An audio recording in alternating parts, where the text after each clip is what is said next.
গানটোৰ কথাখিনি অলপ মন কৰিব। Would you know my dream if I saw you in heaven? Would it be the same if I saw you in heaven? এতিয়া এইখিনিকে অসমীয়াত কৈছোঁ। মই যদি তোমাক স্বৰ্গত দেখোঁ তুমি মোৰ নামটো ক'ব পাৰিবানে? মই যদি তোমাক স্বৰ্গত দেখোঁ সকলো একেই থাকিবনে? এৰিক ক্লিপ্টন আৰু উইল জেনিংছৰ লিখা টিয়াৰ্ছ ইন হেভেন গীতটোৱে ছিংগাপুৰত শেষবাৰৰ বাবে গাইছিল জুবিন গাৰ্গে। মৃত্যুৰ আগদিনা স্বৰ্গত দেখা হোৱাৰ কথা থকা গীত গাইছিল জুবিন গাৰ্গে। এৰিক ক্লিপ্টনে 4 বছৰীয়া পুত্ৰৰ মৃত্যুৰ পিছত এই গীত লিখিছিল, কথা লিখিছিল। আৰু জুবিন গাৰ্গে গোৱা এই গীতটো কাকতলীয়ভাৱে মিলি গৈছে নেকি জুবিন গাৰ্গৰ নিজৰ প্ৰেক্ষাপটত?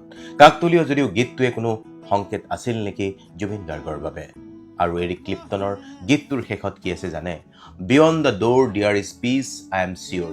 দুৱাৰৰ সিপাৰে শান্তি আছে মই নিশ্চিত। And I know' there will be no' tears in heaven.